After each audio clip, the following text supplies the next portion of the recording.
Le projet Jeunes filles leaders par le sport, le développement du volleyball féminin est entré dans sa phase opérationnelle samedi à travers une course populaire en l'intention des jeunes filles. Basketball, match retour des anciens joueurs de Dima et Matador.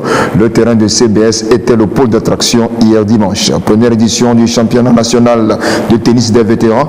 Les premières confrontations ont démarré samedi sur les cours de la Fédération togolaise de tennis. Journée du Maracana 2019, le spectacle était au rendez-vous samedi sur le terrain des Swallows.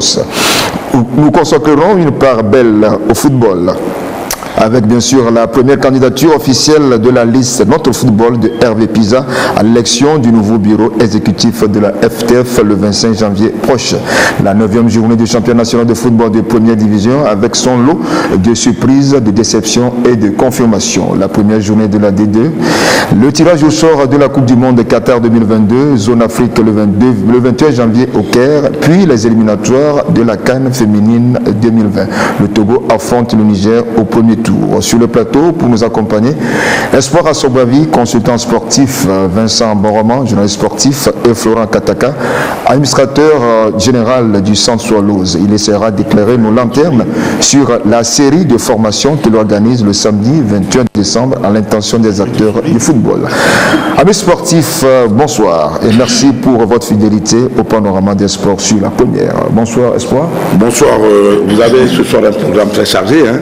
Ah ouais, ben, il y a beaucoup de choses. Le week-end était vraiment chargé. Ah, absolument, oui. Nous étions pratiquement sur tous les fronts. Tous les fronts, oui. Bonsoir Florent. Bonsoir Claude. Ça fait quand même bail. Ah oui, je suis rentré à la maison. Ok, tu es en forme là. La maison de tous, la maison de tous les Togolais. Notre maison. Alors Vincent. Bonsoir à toi et celui au coin de lèvres là. Ouais, toutes mes excuses pour la voix parce qu'on a loué beaucoup Dieu hier. Et ah, donc tu étais de l'autre côté du stade. Ah bon, et donc vous avez prié pour. Alléluia. Amen. Alors, nous en parlions tantôt, le projet Jeunes filles leaders par le sport, le développement du volleyball féminin est entré dans sa phase opérationnelle samedi dernier. Ce projet initié par Nathalie Mamechi, lauréate du prix Femmes et Sport du CEIO, a démarré par une course populaire à l'endroit des jeunes filles. La course qui a connu la participation de centaines de collégiennes et de lycéennes de la préfecture d'Aguanivé a été l'occasion de sensibiliser celles-ci sur les vertus du sport. Compte rendu à Flynn Johnson. Elle en avait posé la fondation quelques jours plus tôt. Nathalie Djachoubenoamechi érige désormais les piliers de son projet, Jeune fille leader par le sport et le développement du volleyball féminin. Avec la lauréate 2019 du trophée Femmes et Sport pour l'Afrique du Comité international olympique ce 14 décembre 2019, plus de 200 jeunes filles des différents collèges et lycées de la préfecture d'Aguanivé. La course populaire, initiée à leur endroit, part du terrain du lycée central d'Aguanivé aux environs de 8 heures.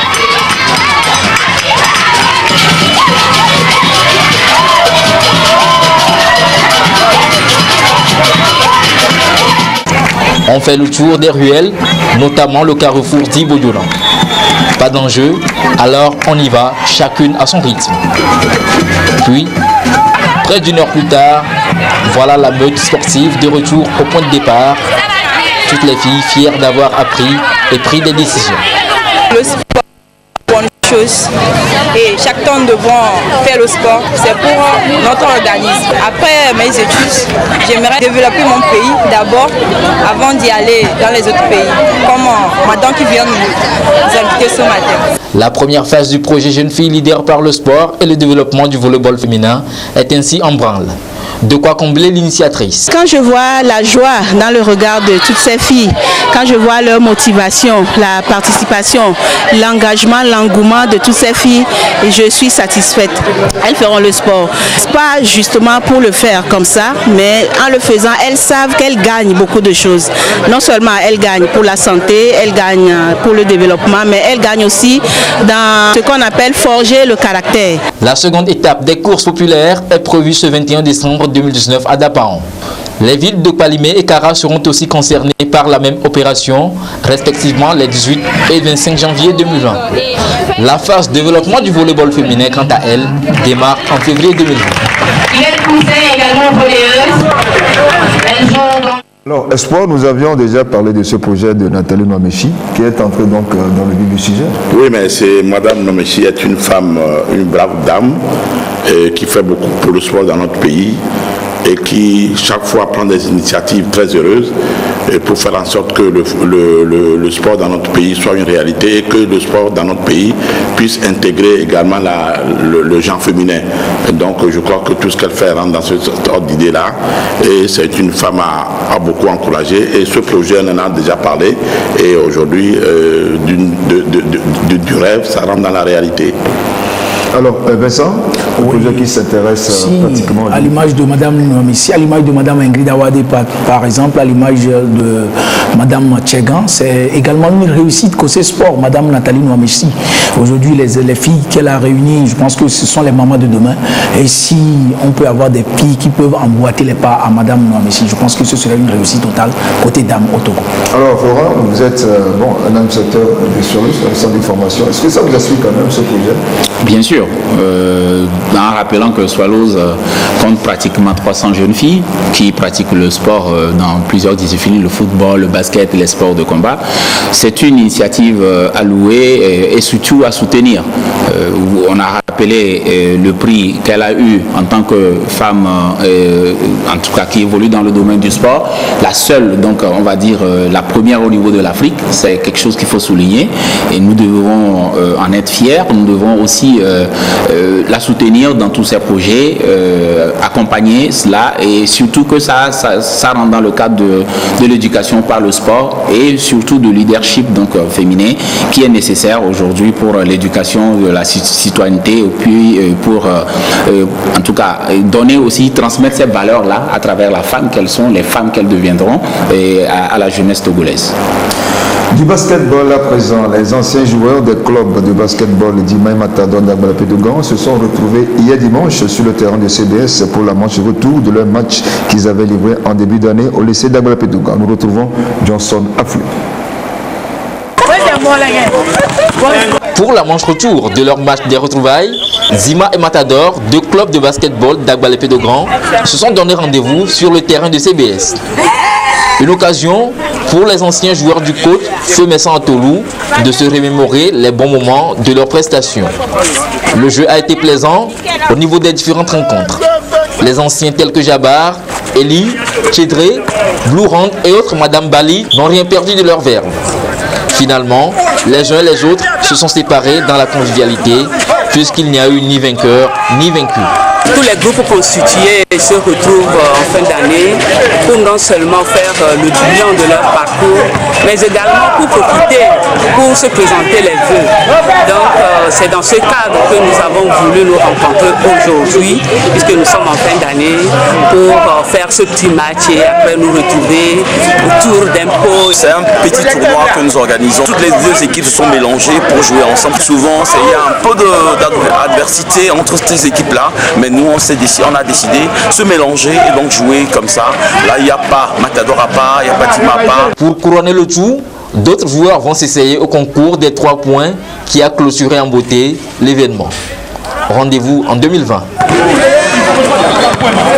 Alors, Vincent, une réaction par rapport à ce match retour? Il faut dire tout simplement que c'est un manquant aujourd'hui, lorsque c'est un vide que le doyen Messan Atolou a laissé. Quand vous vous rappelez de cette génération, Djaba, Chedré, Chérif et autres, après on a eu les Fighters et les Fighters c'était l'explosion à Gouek, à Kabili. Et aujourd'hui, on n'a plus de ces clubs, c'est vraiment un vide qu'il a laissé. Oui, Florent. Oui, je retiens juste une chose, le nom de Messan Atolou qui a marqué le basketball togolais et se retrouver en sa mémoire, c'est déjà une bonne chose. Et se retrouver aussi parce que c'est la plupart de ce qu'on a vu tout de suite, c'est des gaillards et qui, par ce sport-là, continuent par tenir la forme. Mais surtout, j'ai parlé tout de suite de transmission des valeurs.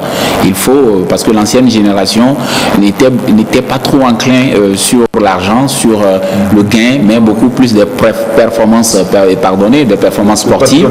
Voilà, on joue, on mouille le maillot, on a des couleurs. Vous avez une vraie guerre qui se faisait entre ceux qui étaient à Lomé Marina contre ceux qui sont à Lomé Plateau.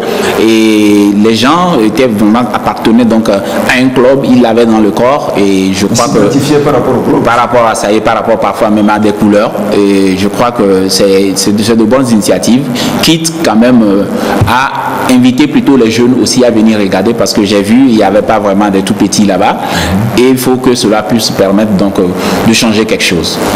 Oui, mais je crois que pratiquement tout a été dit, et moi je vais seulement ajouter qu'on n'est pas dans un sport de combat, on est ici dans un sport qui fait parler du développement personnel de l'homme, et également la fraternité, la solidarité entre les hommes et la transmission d'un certain nombre de valeurs à la jeunesse montante. Je rappelle qu'après tout, après Djaba, le Togo n'a plus eu un meilleur pivot à l'image de Djaba. Ouais, c'est ce que je voulais dire, bon, on a peut-être l'occasion de le connaître. Alors, la Fédération togolaise de lutte a désormais des entraîneurs certifiés en lutte codifiée. C'est au bout d'une formation de 5 jours qui a permis à ces entraîneurs de niveau 1 de renforcer leurs capacités en vue de bien encadrer leurs athlètes.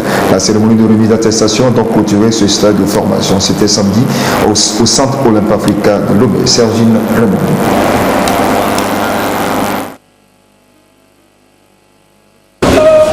Ce tournoi organisé à l'intention des vieux poumons du tennis togolais va se disputer pendant une semaine avec la participation de 33 joueurs issus de 8 clubs.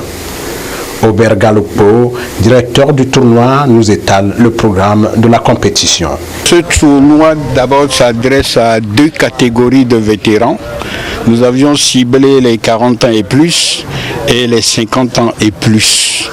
Ce qui fait que la formule que nous avions arrêtée techniquement, c'est que les matchs se jouent d'abord actuellement en poule et après on aura à jouer en élimination directe. Les 50 ans et plus, les plus âgés, ils jouent leur match en 7 jeux et les 40 ans et plus jouent en 9 jeux. Organisé par la Fédération togolaise de tennis FTT, le tournoi des vétérans de tennis, qui est à sa première édition, a pour objectif de susciter l'engouement et de mettre en forme les vieux praticiens de la petite balle jaune.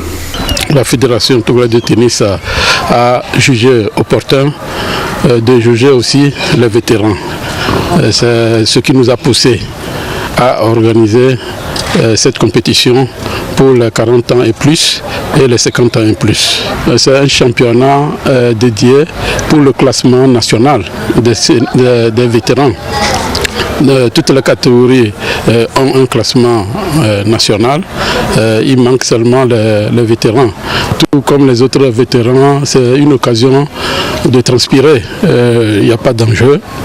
Nous avons voulu transpirer, nous avons voulu mouiller le maillot. En match d'ouverture, Romain Atafé Tom Tagba de la FTT en blanc a dominé MC Silver de l'AAT en bleu par 7-4. Tandis que Agon et Solakina du tennis club de Kakaveli en vert s'est imposé face à Bijou Kofigé de l'aéroport par 7-4 également. Je suis vraiment content de gagner mon premier match pour un tournoi qui est organisé pour la première fois pour les vétérans. Et mon adversaire n'a pas démérité, mais c'est l'expérience qui a fait la différence. Et je pense continuer dans le même élan. Et demain, j'ai encore un second match. Et on va s'entraîner pour gagner la finale. C'était un match assez bien discuté.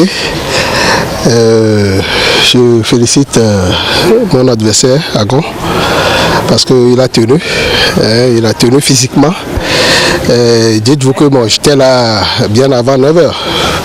Donc il faut tirer le son de cette journée et rebondir de nouveau. La perte d'un match dans un groupe, c'est pas une défaite. Démarré ce 14 décembre, la compétition prendra fin le 22 décembre prochain avec la finale et la remise des récompenses et des trophées.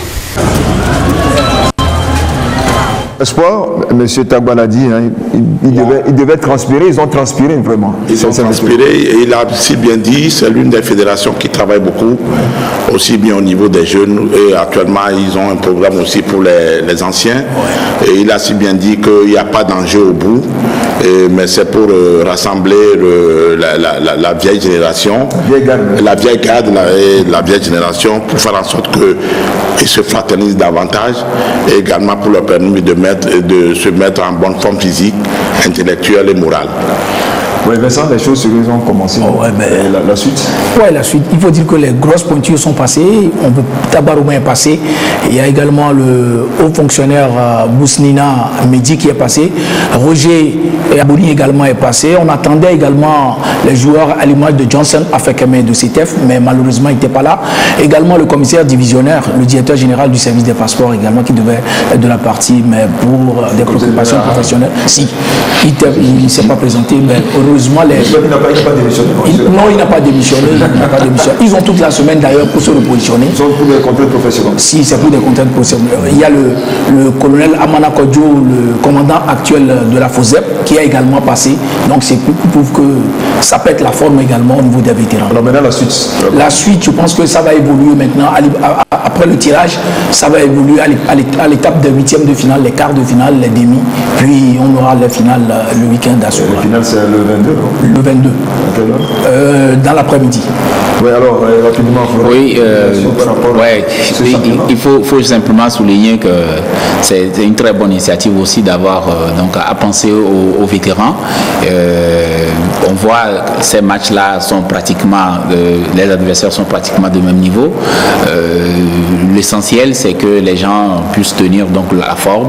L'essentiel aussi, c'est qu'ils puissent continuer par pratiquer le sport et pour maintenir leur forme, la santé. Et voilà, il faut encourager cela et encourager à ce que cela se fasse aussi dans d'autres fédérations. Comme l'a dit monsieur le juge, c'est l'une des fédérations qui travaille beaucoup et donc il faut prendre exemple, il faut faire ce qu'on appelle le partage des pratiques et pourquoi pas un séminaire qui peut regrouper toutes les fédérations pour qu'ils puissent aussi se donner donc les différents outils et mécanismes de gestion pour que le sport au Togo se porte le mieux. Je voulais demander à notre ami, est-ce qu'au bout, il y a une compétition africaine? Si, il y a une compétition africaine. Ah, il y a une compétition. Il y a la canne de tennis. Non, pour les gaillards. Pour les gaillards, à la fin, il y aura un tournoi qui va réunir les gaillards du Togo, les gaillards du Bénin et les gaillards d'Accra. Donc, et pour la répercussion, il faut dire qu'il y a eu un tournoi qui s'est achevé à Cotonou et les Togolais étaient de la partie. Et là, c'était pour les seniors. Des seniors. On parle, là, en ce qui concerne la répercussion sur le tennis africain, et là, c'est un Togolais qui a gagné le premier prix, c'est à 1 500 000. Il s'appelle Setondi Thomas. Et en demi, on a retrouvé 2 ou 3 Togolais également. Ok, c'est encouragé donc. Alors, avec la complicité de la régie, si nous pouvons revenir sur la cérémonie de clôture du stage des entraîneurs organisé par la Fédération togolaise de lutte.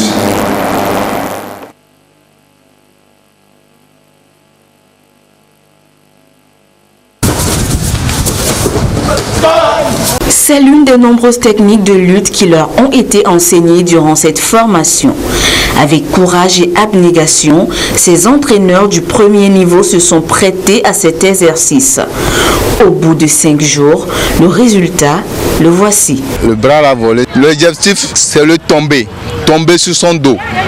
La lutte olympique, si l'adversaire se trouve sur son dos, saisi, bien calé, l'arbitre doit compter 3 secondes pour voir que effectivement il est bien sur le sol, sur la tête 5 points. Durant ces 5 jours de formation, j'ai appris beaucoup de choses. Premièrement, le vivre en société. Secondo, plusieurs techniques concernant la lutte. Moi, je dis merci à la Fédération togolaise de lutte, que ce n'est pas facile. Nous sommes au Togo et dans le nord, il y a certaines régions qui pratiquent la lutte.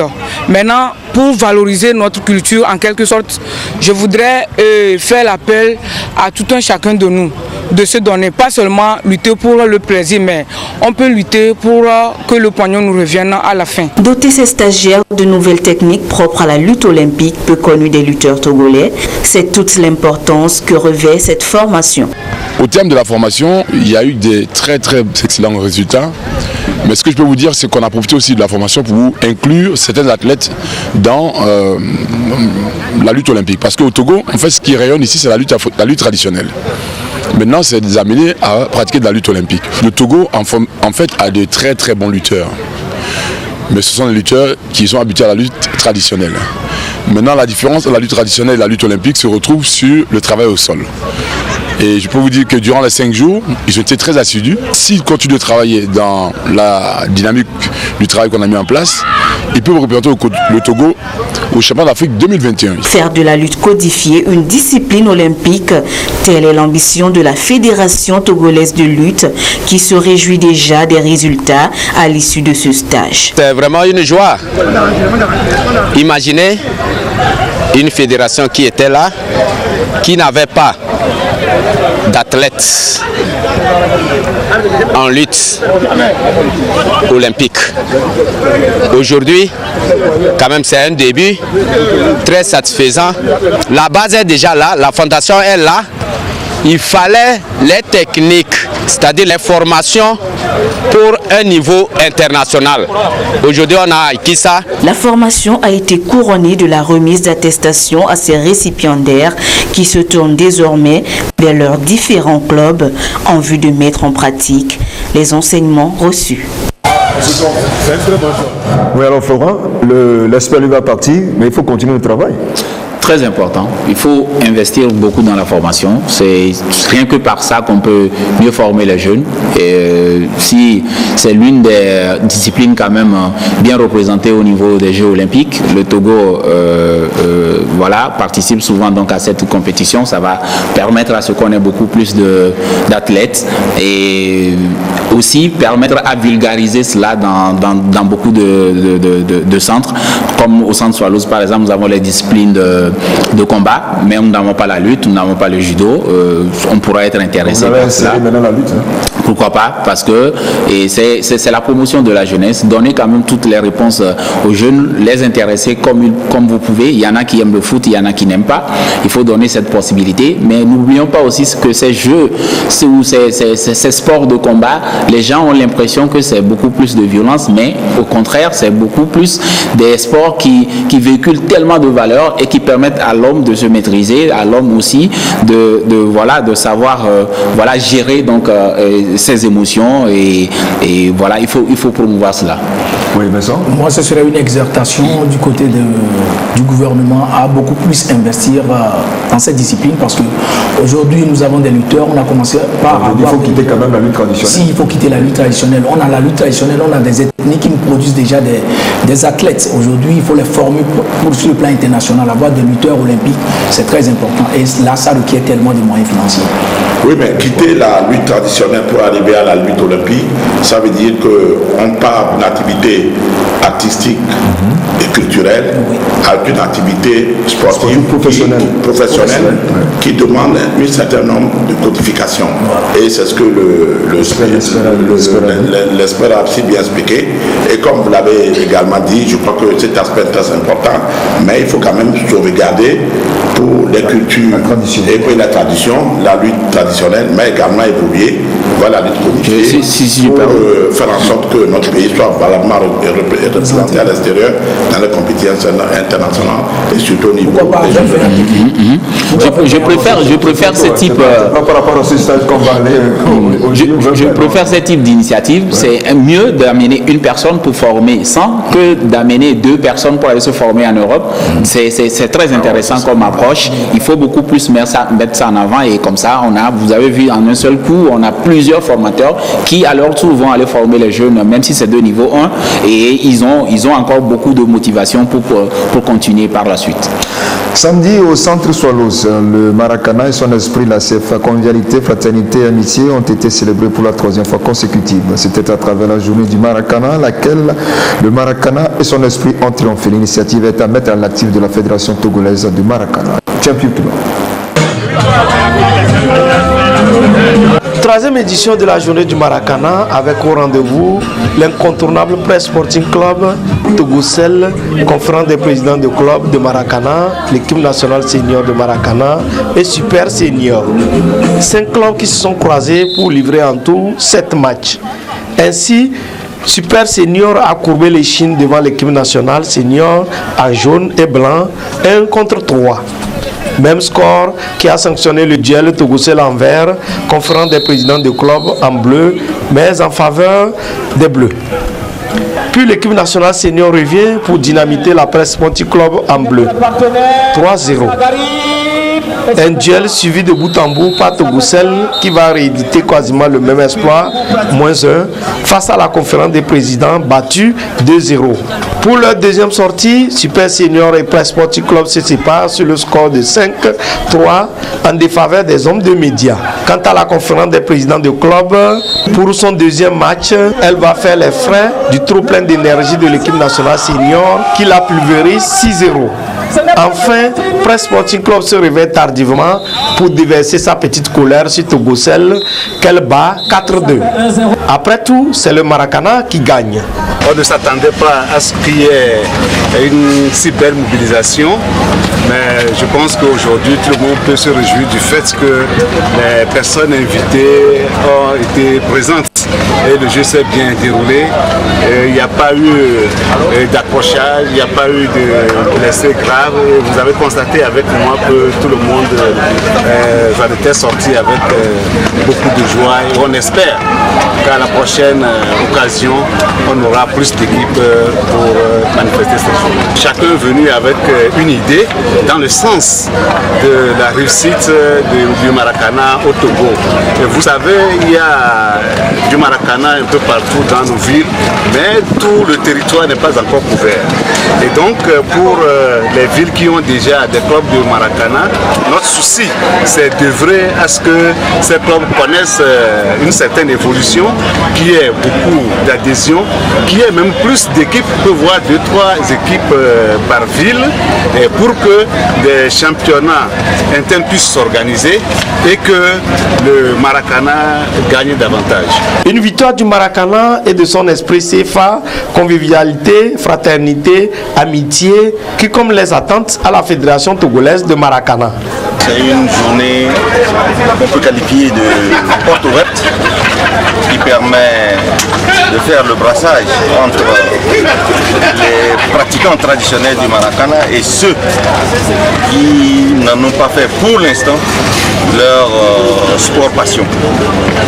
Donc cette journée est une journée de partage, d'information, partage de pratique du Maracana et partage de la convivialité, de la fraternité et de l'amitié. Nous sommes sur la bonne voie et j'espère que dans les toutes prochaines années, la Jomar se fera à Sokode, à Kara, à Malimé, à Tapamé, comme ça, faire en sorte que la réalité du Maracana soit entièrement une réalité togolaise.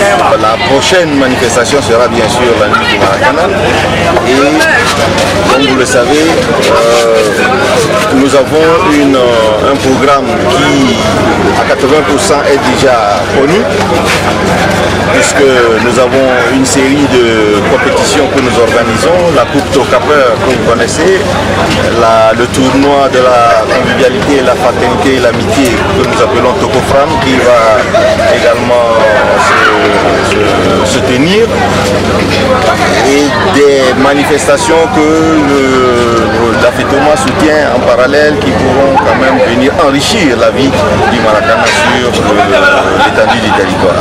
Cette journée du Maracana qui clôture ainsi la saison 2019 s'est achevée par une table ronde de réflexion autour du thème du développement du Maracana au Togo.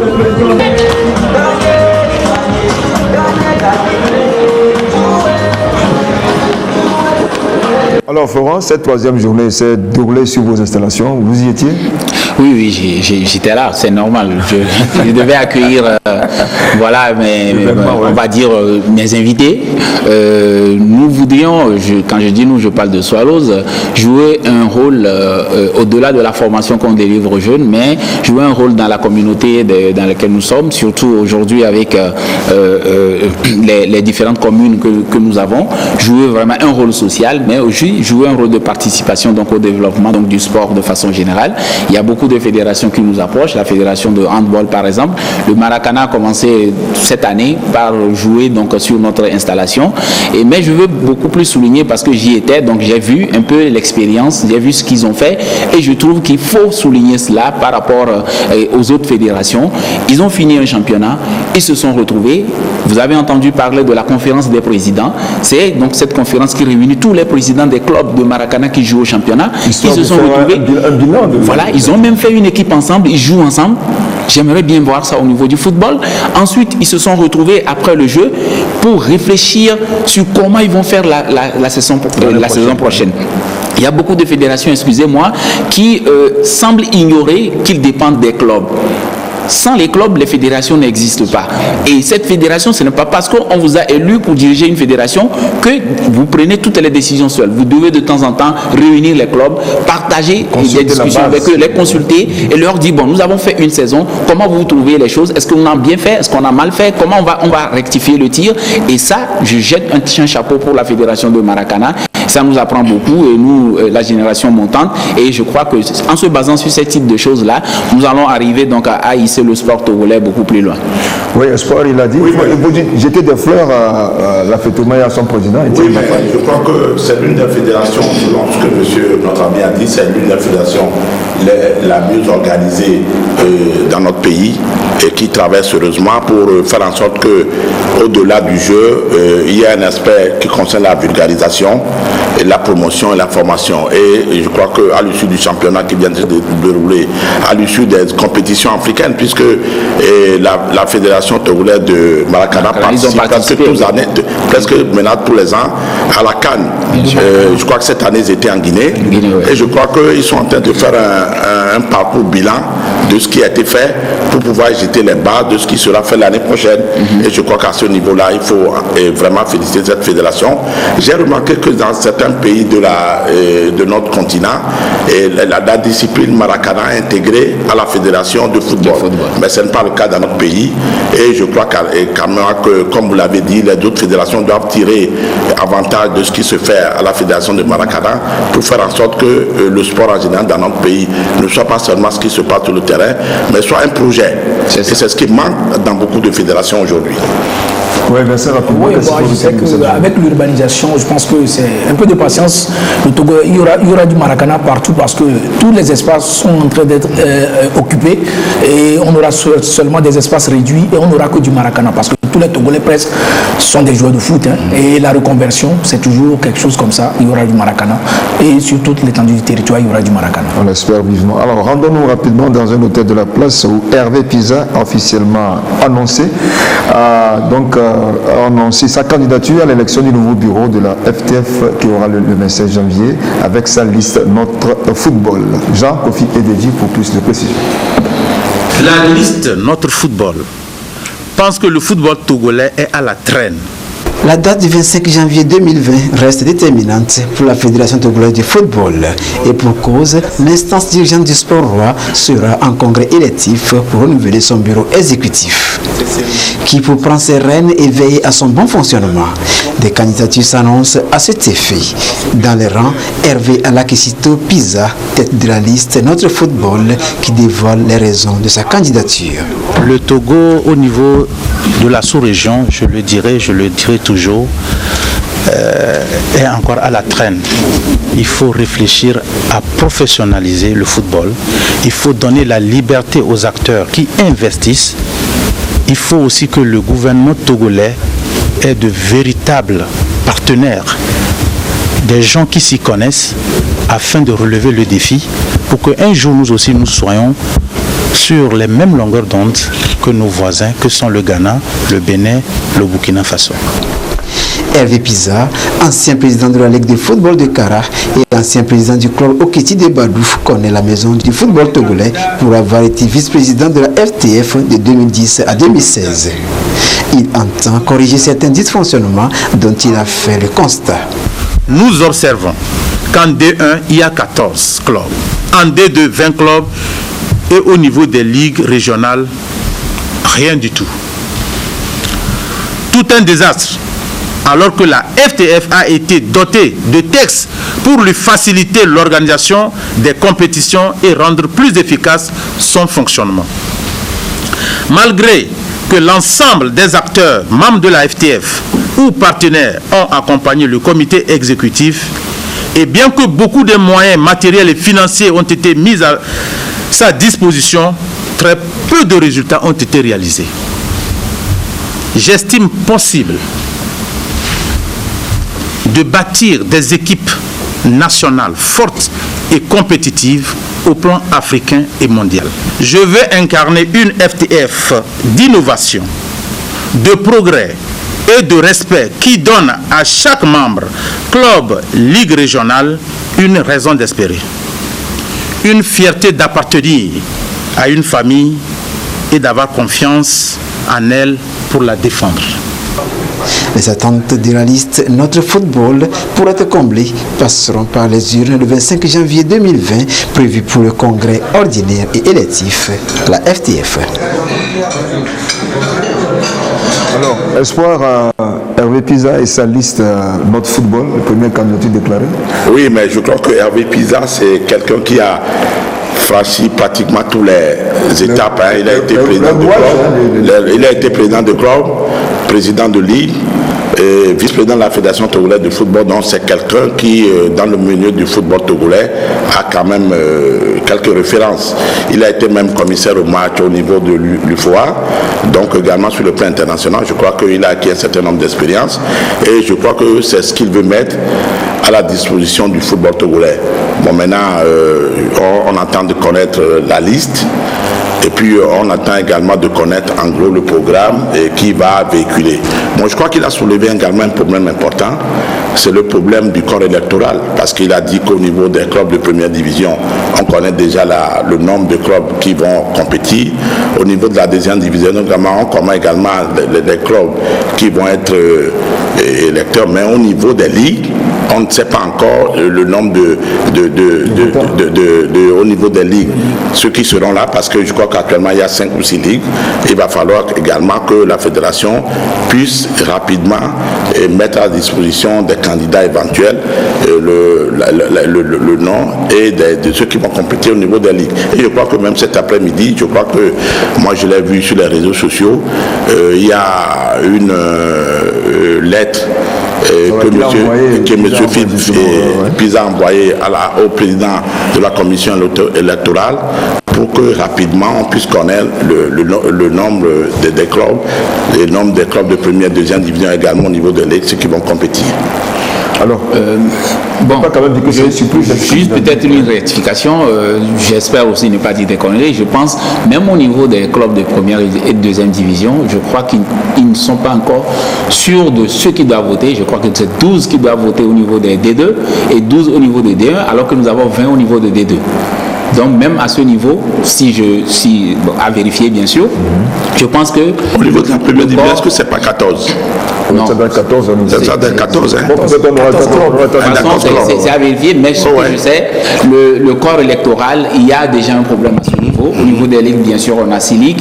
Et le problème là-bas, c'est qu'il n'y a pas eu d'élection au niveau des ligues, donc il n'y a que des désignations ou bien des nominations. Florent, pour peut-être ça faire l'objet de notre débat.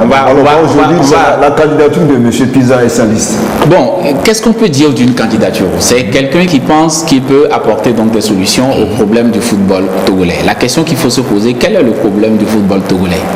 Tout le monde, vous prenez les 6 millions de Togolais, chacun a une réponse pour cela. Et moi, je pense simplement qu'il faut qu'on ait des gens responsables. Une fois, ils font candidature, ils posent candidature et qu'ils décident donc de faire quelque chose. Donc, que ce soit des plans, comme vous l'avez dit tantôt, un plan bien clair, avec des choses réalisables, parce qu'on nous fait miroiter des choses qu'on sait qu'on ne verra jamais, pas des phrases mirobolantes, et finalement, c'est vide de sens. On veut simplement des choses simples. Parce que ce n'est pas, quand on parle de football aujourd'hui, l'échiquier du football peut être bien organisé, mais l'équipe nationale peut continuer par perdre. Les deux choses ne sont pas liées. Ce n'est pas parce que vous êtes bien organisé que toutes vos équipes vont gagner. Donc simplement, moi je parle de responsabilité et que tous les candidats qui peuvent se déclarer fassent des choses réelles et à fin de compte, il faut qu'on ait la possibilité de les évaluer. Il faut qu'on évalue.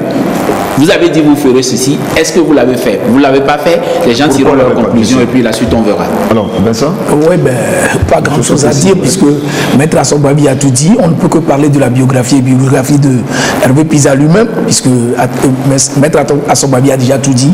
L'essentiel de ce que moi je peux dire, c'est ce que à un poste à élection, on ne peut que proposer meilleur pour remplacer le prédécesseur.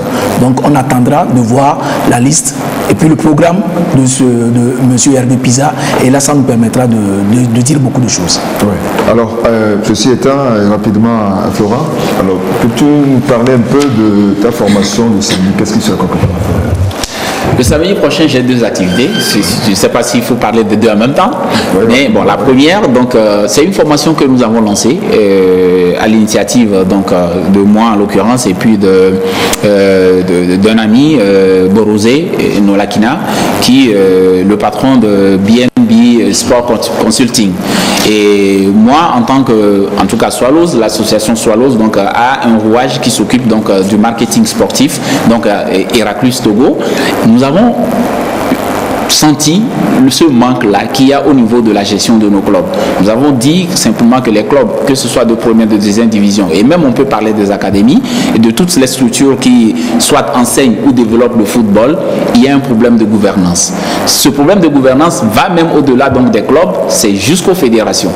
Nos fédérations, soit sont mal gérées, soit sont gérées avec des outils et des mécanismes de gestion qui ne sont plus adaptés. Donc, est-ce qu'il faut tout le temps aller sur les médias et dire que non, ça ne va pas, les gens ne sont pas formés, il n'y a pas des bonnes personnes aux bonnes places? Et voilà, continuer toujours par dénoncer cela. Non, il faut aussi apporter des solutions. La solution, c'est quoi? Il faut former les gens.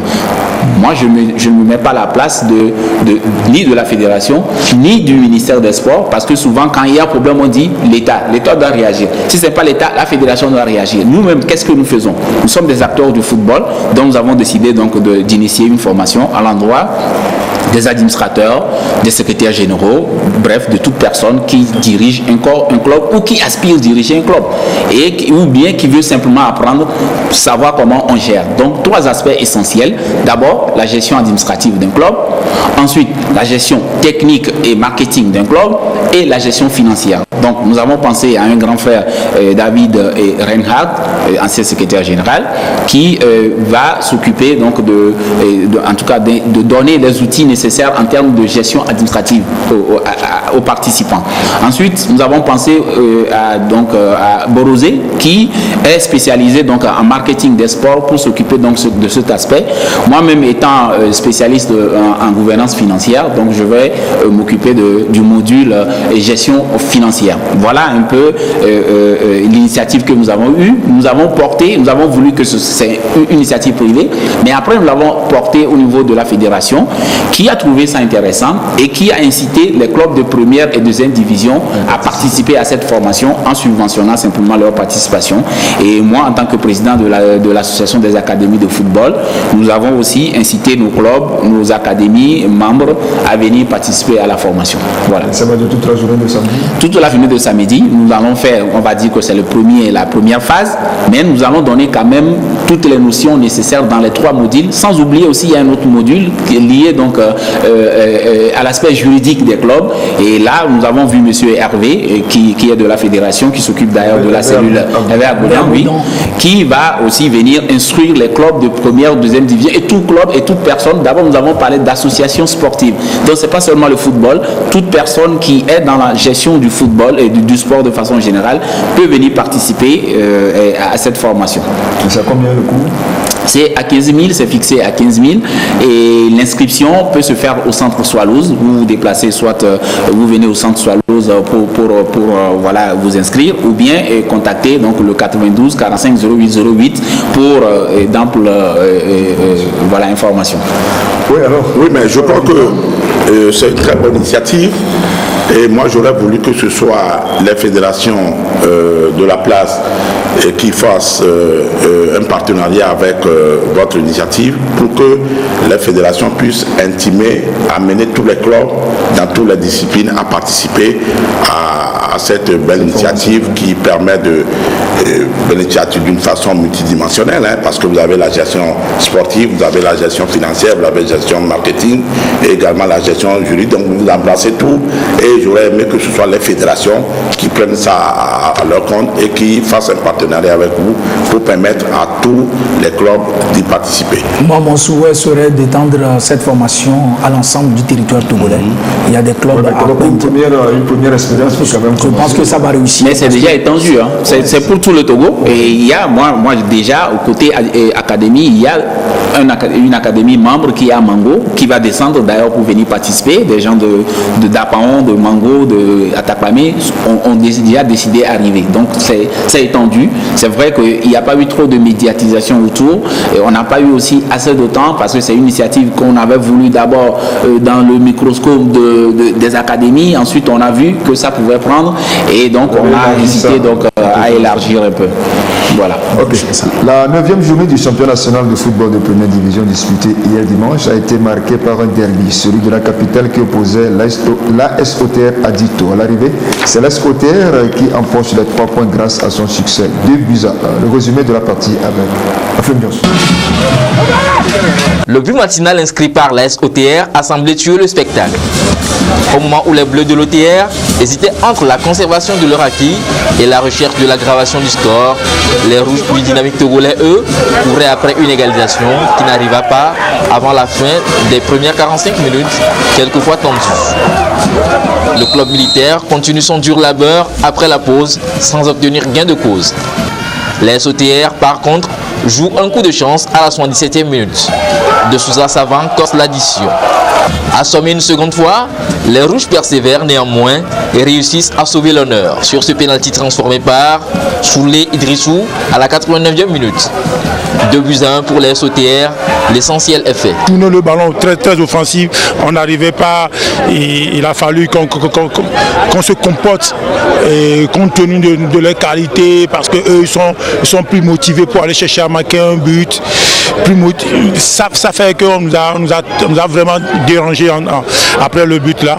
À la reprise, c'est un peu à dents de scie, on a monté un peu la gamme, on descend un peu. Ça fait que pratiquement on a eu cette chance de corser l'addition. Outre la victoire aux Terroises dans le derby de la capitale face à Dito, l'autre événement de cette 9e journée de la D1, c'est le premier revers du leader Unisport de Sokodé devant Boulesou des Lacs Azoula, 0 but contre 1.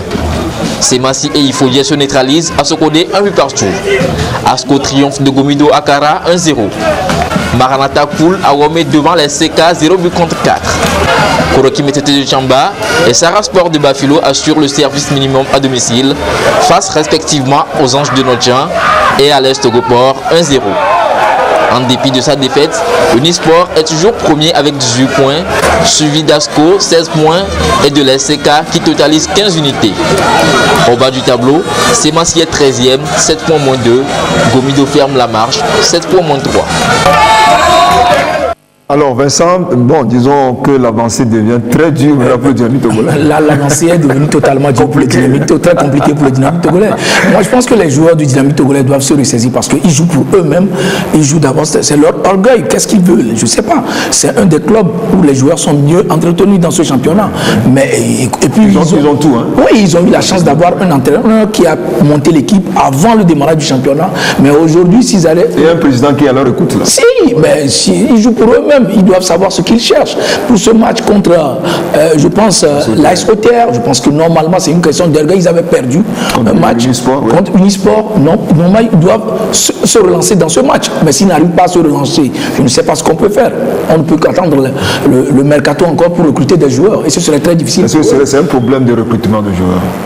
Moi, je ne pense pas que c'est un problème de recrutement de joueurs. Ça doit être sur le terrain. Parce que là, quand ça ne va pas hors du terrain, à l'intérieur du terrain, vous vous concertez, vous jouez. Ou bien, M. Assobavi. Oui, alors. Mais ça fait quand même 2 défaites de suite pour le Dynamique togolais.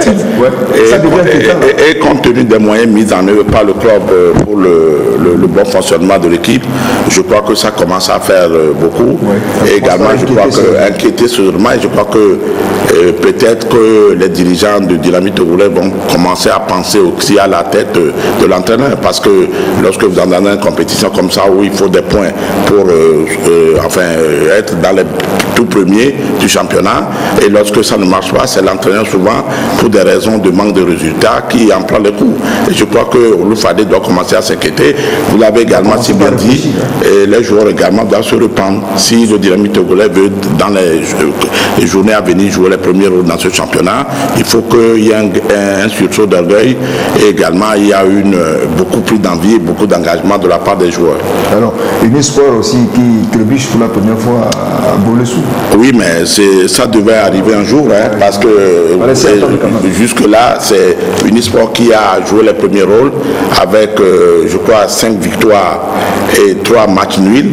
Et en erreur dernièrement, hier, ils ont quand même pas très bien joué. Moi, j'ai eu à discuter un peu avec le président du club, ils n'ont pas très bien joué. Et c'est logiquement que Bolesou a gagné sur cette installation par un but à 0, au but intervenu à la 75e minute.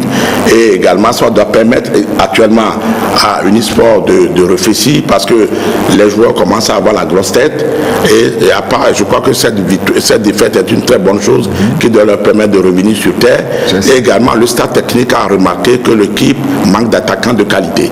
Moi, le président me l'a dit hier, il pense d'ailleurs pour le mercato, faire en sorte que trouver, même à l'extérieur de notre pays, s'il peut trouver des attaquants de qualité pour renforcer la division offensive de l'équipe. Moi, je dis bravo plutôt à l'entraîneur, au nouvel entraîneur de Bolesou des Lacs. Ouais, c'est ça. Il est venu, son premier match, il a obtenu 1 point et son deuxième match, il a empoché 3 points à domicile. C'est énorme, c'est très important.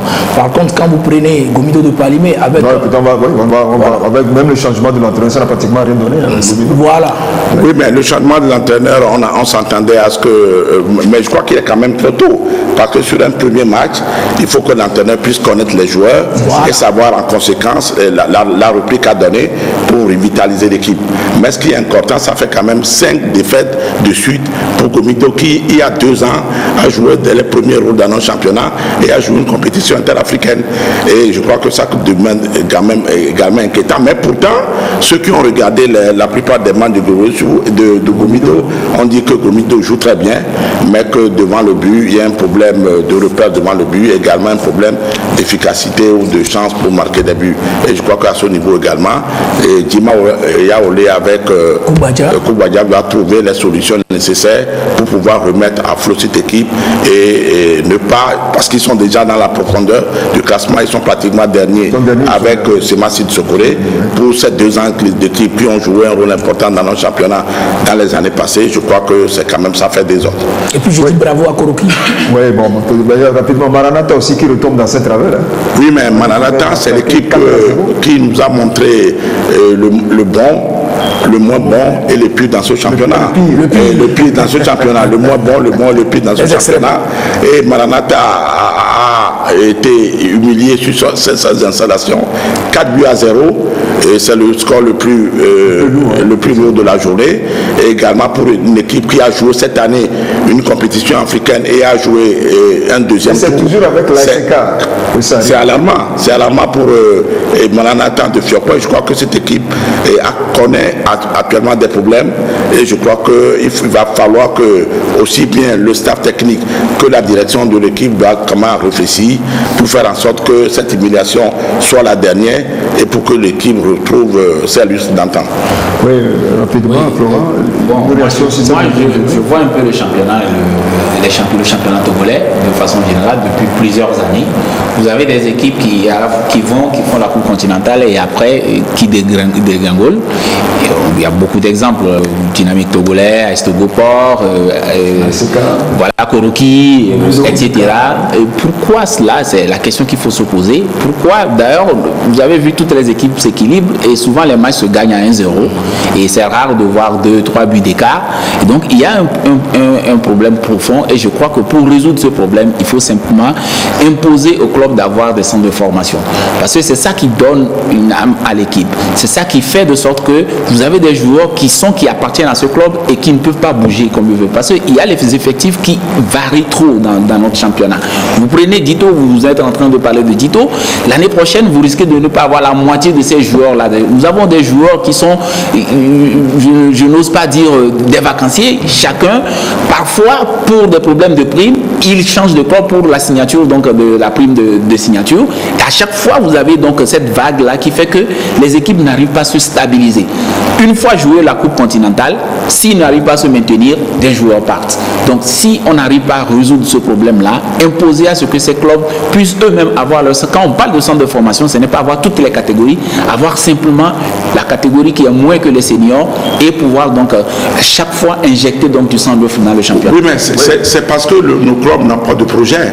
Parce que si vous avez un projet à court et moyen long terme, en principe, ce problème doit être réglé. Vous savez savoir que si vous jouez cette année une compétition africaine, vous êtes appelé par le fait de la médiatisation à vendre des joueurs et vous aurez amené à les remplacer. Justement. Mais le même problème se pose également un peu en France. C'est pourquoi si vous voyez le championnat français et si vous voyez les clubs français par rapport aux compétitions européennes, et ça ne marche pas parce que la plupart des ils n'arrivent pas à garder leurs joueurs. À garder les joueurs. Et ça, c'est les projets.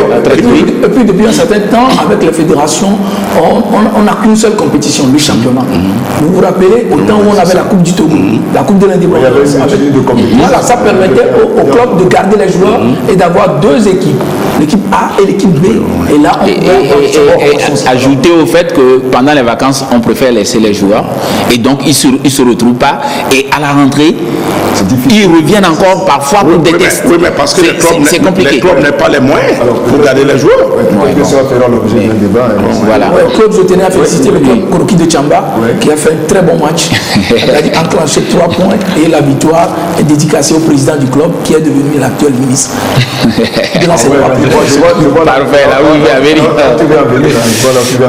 Oui. Florent, rapidement, après ta formation. Oui, justement, encore ce samedi, c'est samedi multisport au Centre Swallows. Il y a une initiative par rapport au basketball qu'on a appelé West Coast Basketball Challenge. Donc, c'est un tournoi de certains clubs de basketball de la sous-région, Destiny du Bénin, Tema Youf du Ghana, et puis Dito du Togo, Dynamique Togolais du Togo, et qui se portent merveilleusement mieux que ceux du football, et Swallows de Lomé. Et donc, en filles, on aura Swallows plus Destiny du Bénin. Donc, c'est un tournoi de fraternité entre les clubs de la sous-région, un tournoi de promotion, ce samedi toujours. Et on vise en fait à la longue pousser toutes ces équipes-là à former une sorte de ligue de l'Afrique de l'Ouest où chacun visite chacun, où chacun permet donc aussi à l'autre de venir voir comment se pratique le basketball de l'autre côté. Donc, tous ces clubs-là seront à Lomé à partir de vendredi. Samedi, on va jouer samedi et dimanche. Entrée gratuite pour tout le monde. Et voilà, c'est la fête aussi du basketball. Et nous sommes dans la trêve. Et donc les jeunes aussi vont voir aussi d'autres joueurs venus des autres pays prester sur nos installations.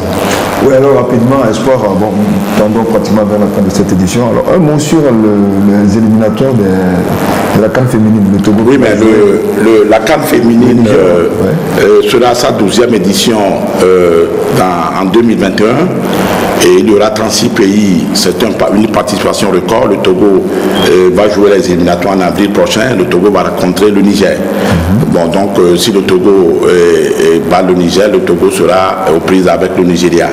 Donc c'est un peu compliqué. Plus compliqué. Donc il y aura 36 équipes au départ.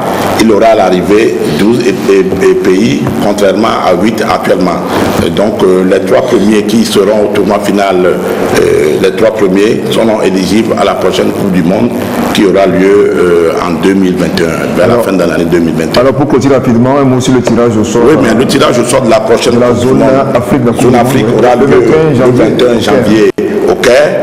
Et ce sera précédé d'un séminaire de formation pour les commissaires au match parce que le tournoi commencera en mars prochain et que le Togo fait partie des 40 pays et qui vont compétir en 10 groupes. Donc il y aura 10 groupes de 4 pays et à la suite de ces matchs-là, il y aura 10 équipes qui vont être admis parce qu'il y aura un représentant par groupe. Donc sur les 10 pays, il va y avoir un tournoi de barrage qui va réveiller en match aller-retour les 10 pays. Donc les 5 qui seront retenus à la fin vont participer à la Coupe du Monde en tant que représentant de l'Afrique. Alors un tour de table rapidement. Alors Flora, nous sommes pratiquement arrivés à la fin. Un mot pour conclure rapidement. Oui, bon, moi je suis tout content parce que quand même le sport au Togo ça commence quand même par donner beaucoup de volonté donc à la jeunesse. On est en train de voir donc que des jeunes Togolais sont en train de s'émanciper par le sport.